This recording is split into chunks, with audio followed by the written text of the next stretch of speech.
Hello, Scorpio. Welcome to the Plaid Sheep Oracle.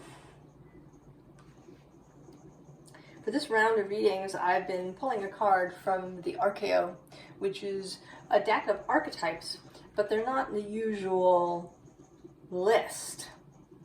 And this one is a good example, and what you got is the Fatalist. I'm going to read a little bit from the book. The Fatalist brings the gift of acceptance when you are thrown into despair by the slings and arrows of outrageous fortune, and cannot find the irony and humor amidst the chaos. When you're in danger of losing your balance and fear you're about to fall, the Fatalist will teach you how best to ride the wheel of fortune with dignity. She trusts her sense of balance and maintains her integrity. Stepping straight and true, the Fatalist accepts the path beneath her feet. She understands that time's grindstone turns without mercy, bringing instability on the back of unpredictability, and it doesn't faze her. Like the Arbiter, the Fatalist wears a blindfold to focus her concentration and make sure she isn't lured into distraction.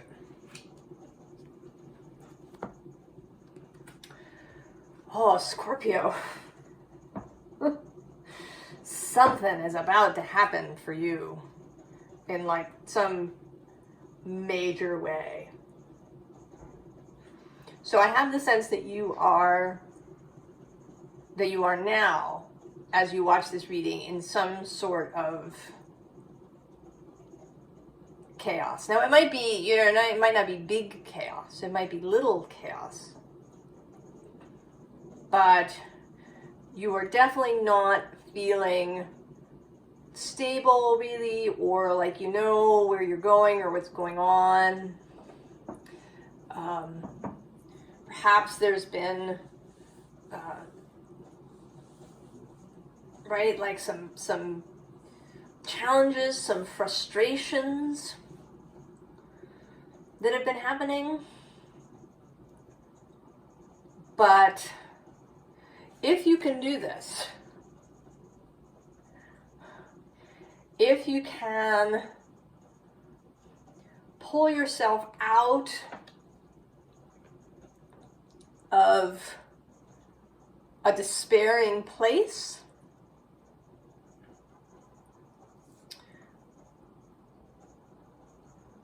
I think that things are going to change radically for the better for you. I mean, this reading is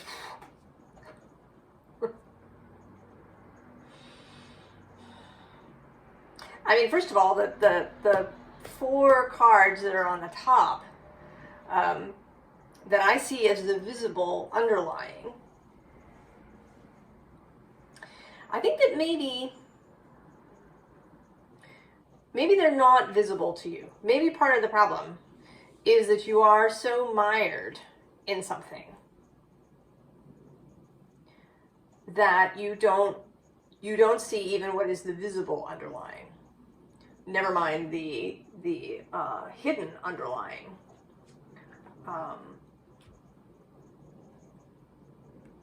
And I actually feel like perhaps that the hidden underlying are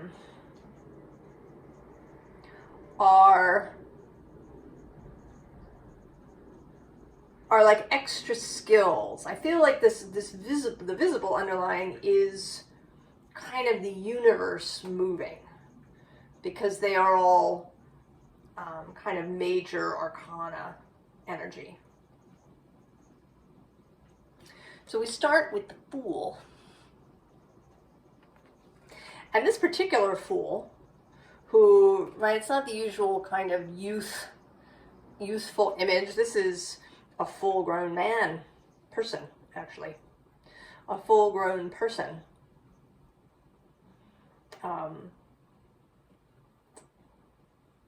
Instead of having a little dog, he's got this tiger biting on his leg.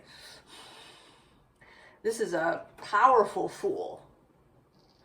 A Fool who steps forward not out of a sense of kind of childlike trust, but out of trust in personal power. And right below is the Eight of Cups. And actually below that, the Devil. So moving away from those energies here of, right, the devil and indolence.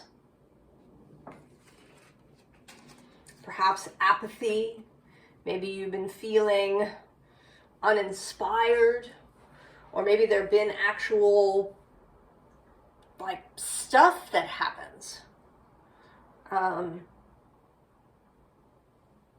you know, in our lives that can be difficult. You know, maybe you've been sick, or you have some kind of injury, you know, not something massive, but, you know, a sprained wrist or something of that sort, that's just, right?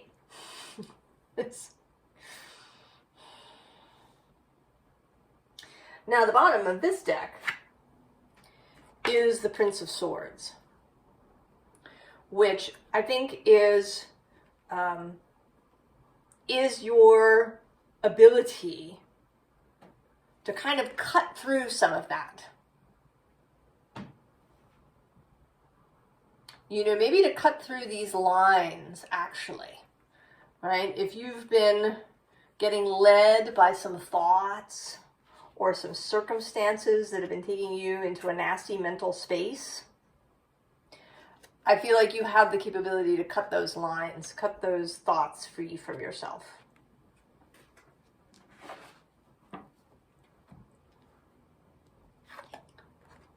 We have lust. This sits in the position of the Strength card. There's that Leo energy. This, right, knowing, right, really knowing what you want.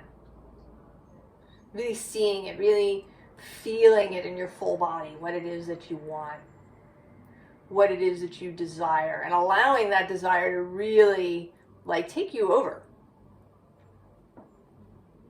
You know, in the past, you might have resisted this because, well, maybe the desire seemed unattainable, or you were afraid to be disappointed, because disappointment is a really crappy energy to be in.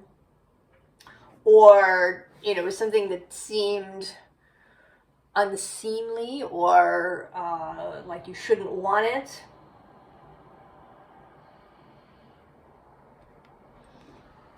But now you are,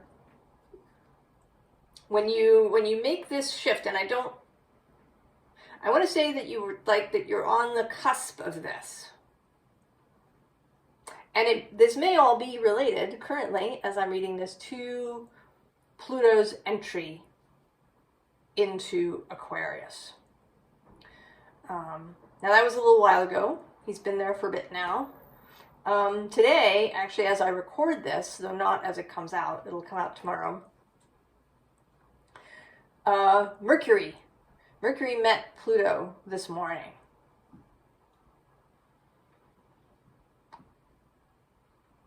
So some message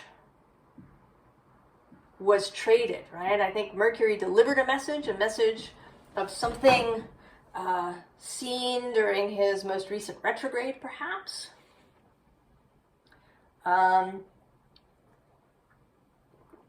Maybe gleaned from Venus. He met with Venus a while back, but it was after her stint in Leo. So Mercury had some messages, and he's delivered it to Pluto. And I think Pluto has handed off a message to Mercury, who will carry that through the signs.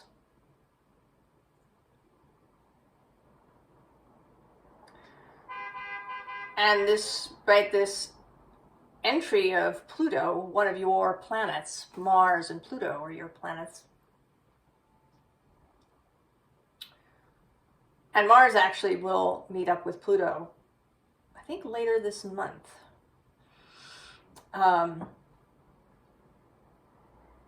Right now this, right, Aquarius is square Scorpio. So this is a challenging energy, but it is incredibly transformative and expansive. right? And so we have this lust, and then we have the Knight of Discs. Ready to move. And this is the Thoth deck, and the Knights sit in the King position.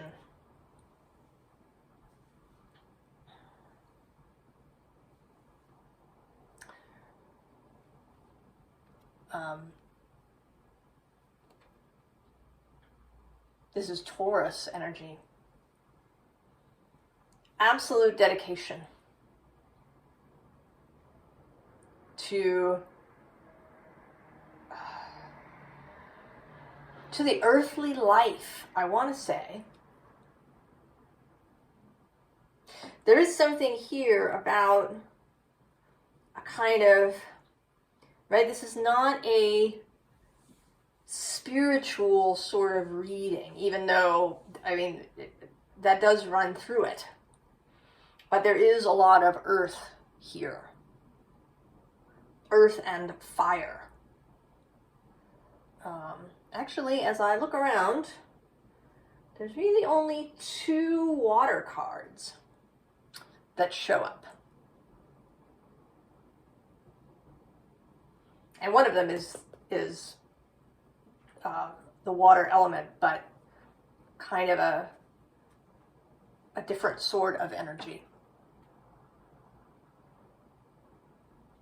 So there's like a real dedication to this human life and to, creating a really expansive, amazing life. So then we have the Ace of Wands. That's the flaming torch of inspiration. And then the Magus, the magician, the creator.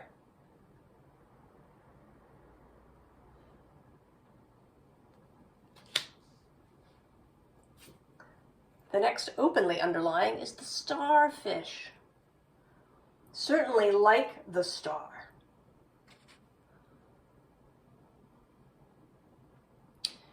And there's something here, I'm really drawn today to the center of the star.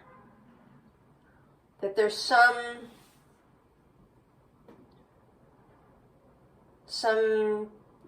hidden mystery that's going to be revealed in some way.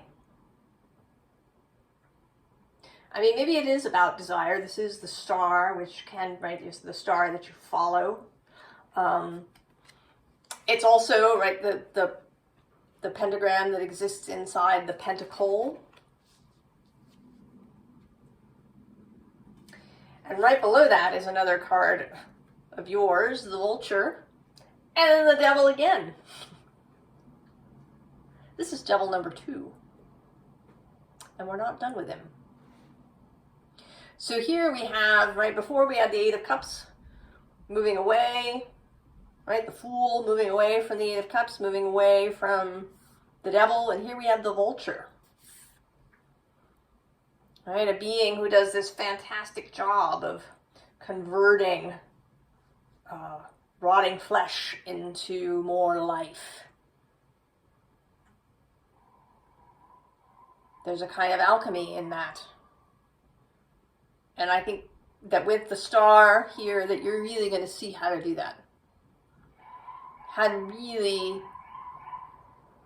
sort of pick clean the bones of anything that's left. So that there's no, right, so that devil energy doesn't drag you down. And then we have the Empress. More beautiful creational energy, and followed today by the 5 of Wands. And in this case, right, this 5 of Wands is kind of like the 5 of Wands in the Shadowscapes Tarot, that it really feels like, right, the quantum space, where everything is moving until you make a choice, and then the quantum wave collapses.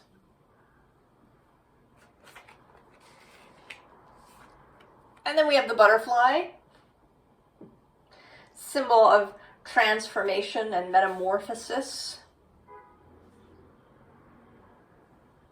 of leaving behind what is no longer needed.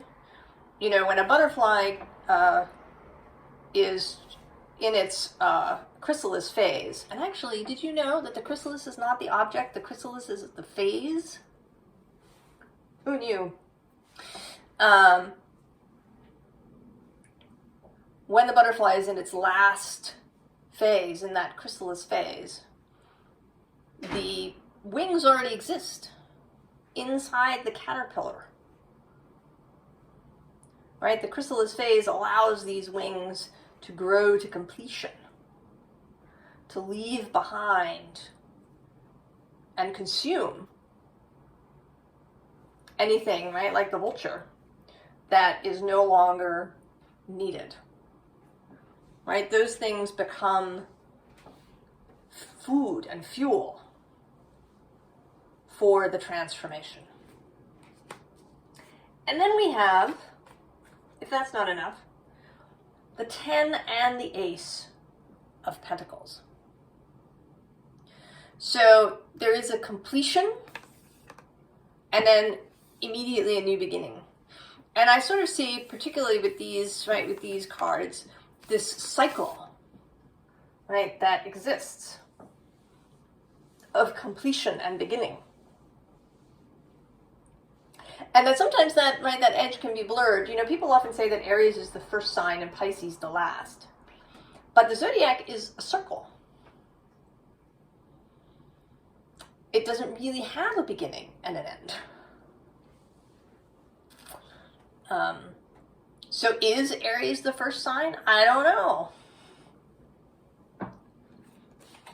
You know, because, right, if Aries is the spark that creates, right, the new thing, but what is the spark happening in? Right, is it happening in the, right, kind of in the Piscean soup? So that there isn't really a beginning or an end.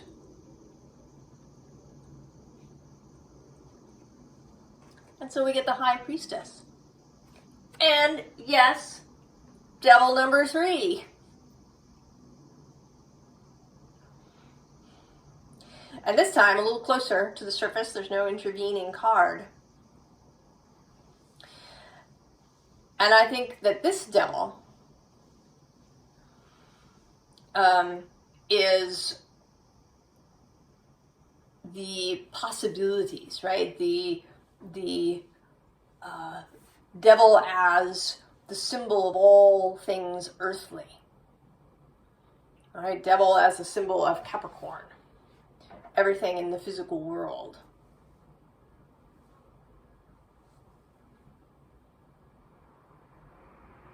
And then the High Priestess, who is all of the ethereal.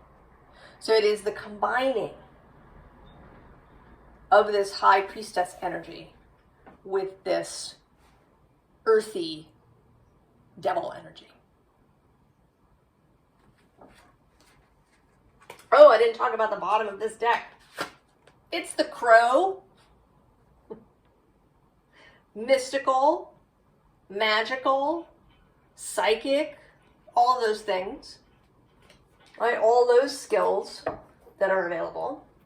And then the bottom of this deck is the Seven of Wands with Valor. So you also have the courage, the valor, the conviction, the integrity, and the fire. Right? Here you are. You've got your wand. I actually don't see this card as that she's going to fight these people. I think she's leading these people.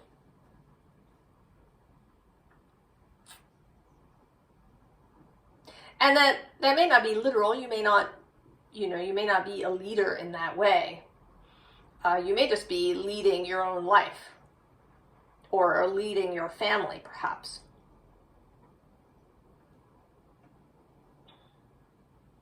Or, being sort of an example of leadership.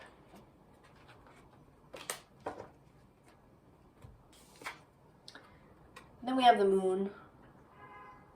So there is Right? There is a sense of a really beautiful mystery.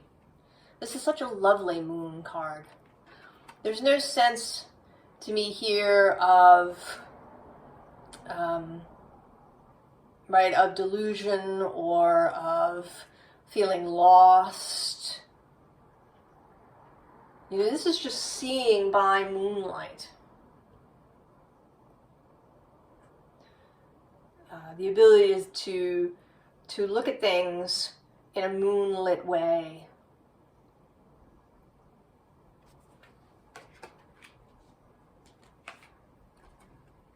Prince of Wands, instigation, ready to go. And then the Ace of Wands repeats. If one Ace of Wands was insufficient, we have Ace of Wands number 2.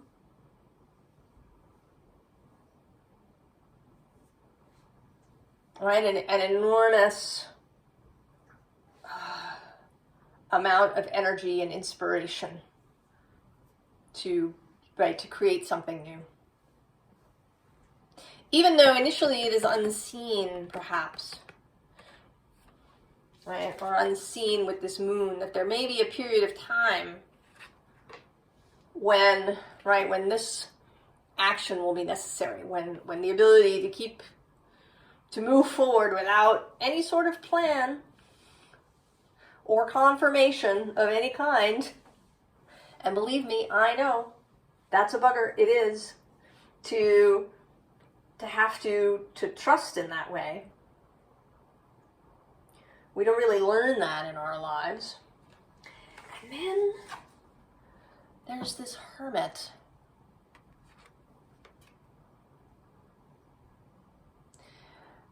And I want to say this could be one of two things or both.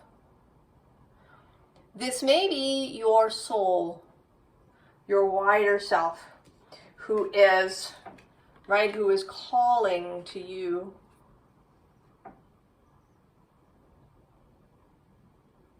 Right, a kind of, right, carrying this star in her lantern. Or it could actually be another person. Or possibly both. Who is holding up a light that maybe you don't even perceive consciously. Although you do have the skills, right? The High Priestess and the Crow. You do have the skills to see that light in the distance. But it might not be necessary for you to look for it, that your subconscious knows and is moving toward it, whether you see it consciously or not. And then we have the Sun.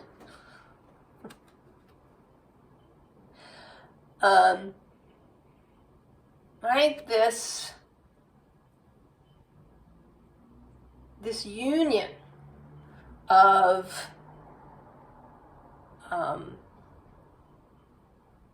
spirit and the physical,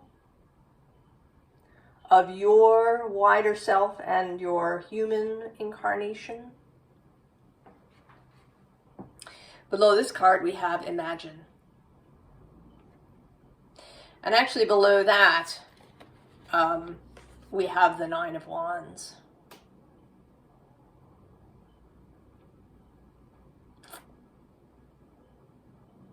So I know that this has been, and actually strength repeats as well in this, right, in this more difficult version, right? This is two very different energies.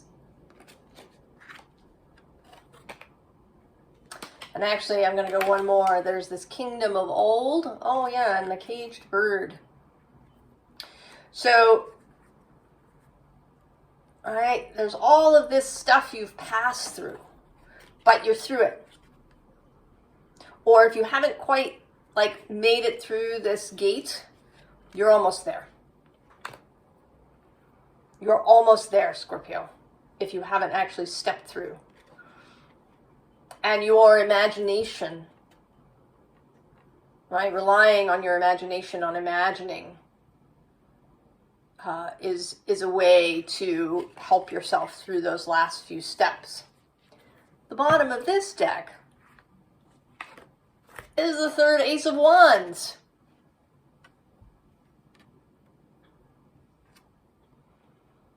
Right, and here it's like yet another skill, right? The skill of magic, of creation.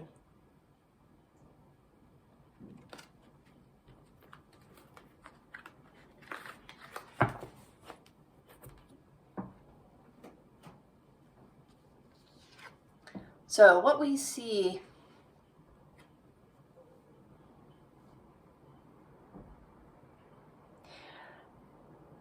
I think this is, right, this kind of languid energy, this, right, she's, you know, the bottom half of her here is hard, right, it's all misty and not even entirely physical. I want to say that this, right, this is part of the energy of this, right? She's kind of blindfolded. She's got her hair across her face. Right, I want to say that this isn't sort of what we see, but let us see.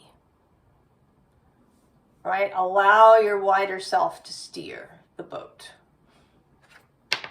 Next metaphors. All right, and here too with the crone. You know, you're not even, right here you are in your red dress, you're not even actually holding on to the string here of the moon.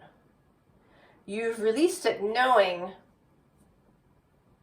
that you still receive the messages even if you're not hanging on.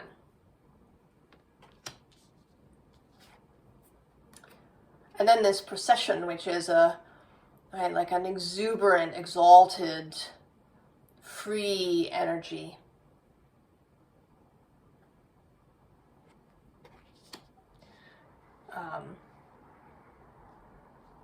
And I kind of want to say that this actually is, right, is again your wider self that is incoming. Because the final card here is the Four of Cups. So if you are in this fogged up space where you really don't know what's going on, something is being handed to you but you don't really see it, right? There's stuff going on in your brain, things are being rewritten and reworked. Well, this energy is here, right, to just sail right through. If you allow it.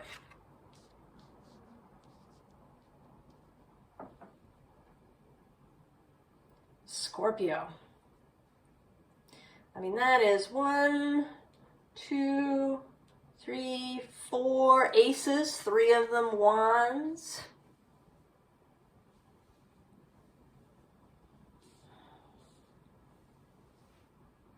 There is an enormous amount of energy here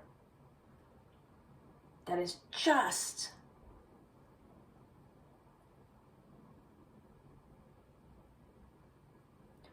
I don't, right, like timing wise, I don't know. I do feel like there is right, there are other things happening perhaps that need to be slotted into place. But I think that the first thing that will happen is that you're going to feel better.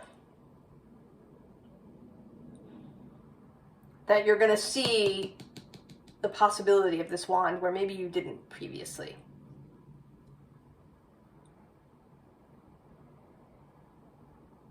And then that the rest of this will follow rapidly afterwards. Right? When you've made your way through this last few steps.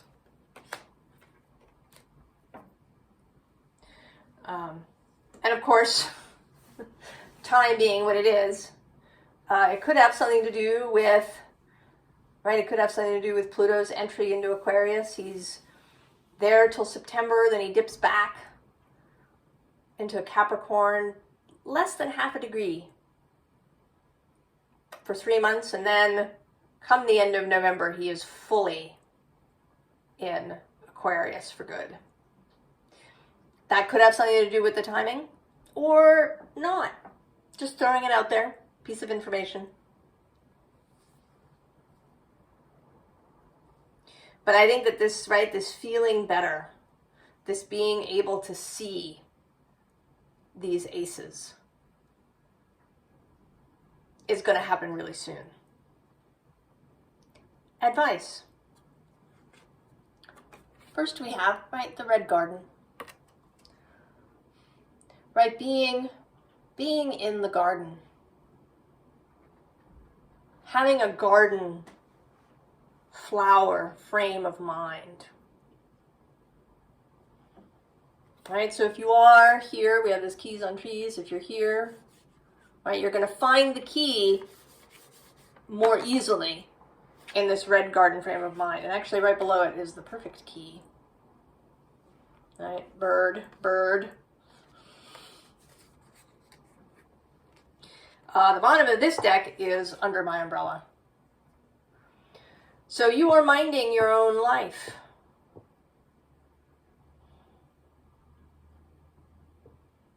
All right, your soul, as John O'Donohue put it, will mind your life if you allow it.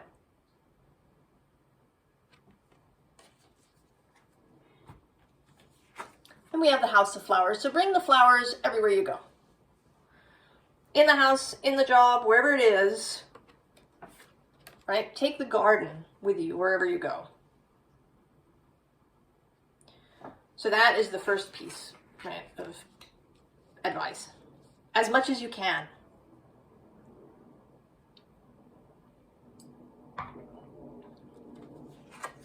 And then these two cards, which go together, the Observer and this Long Way Home, right, eyes on where it is you want to go. Right, so this is kind of a double thing. On the one hand, you do, right, you want to be present, but you want to be present in the garden. So to be present doesn't mean to see all of the things that are wrong, all of the things that are difficult, but to choose to see all the things that are wonderful. To choose to see the flowers. And I know, believe me, I really do know that that can be very challenging, Scorpio. And don't get mad at yourself. Don't be hard on yourself if you have days when this doesn't seem possible. Right? That day that you sprained your wrist. Or then having to kind of deal with life in that way. Or if you're like me, maybe you have some issues with insomnia and sleep deprivation. And that can be very difficult to maintain this garden outlook. But do as much as you can. And don't yell at yourself, because that's just, right, going to take you in the wrong direction.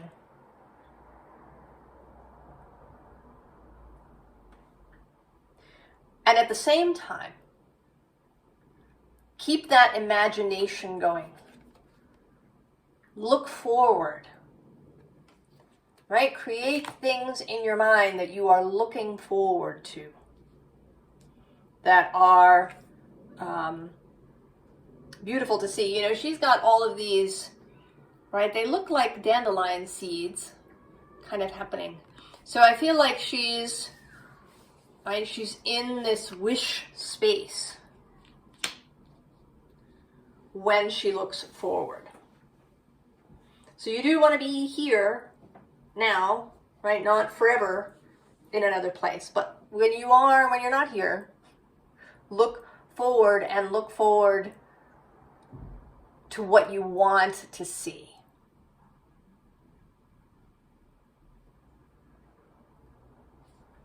All right, Scorpio. I hope this was helpful.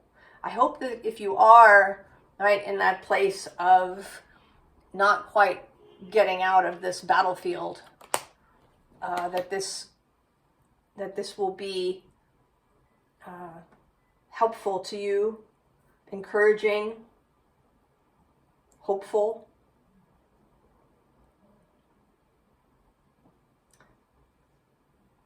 I wish you all the very, very best, Scorpio. And I will see you next time. So long.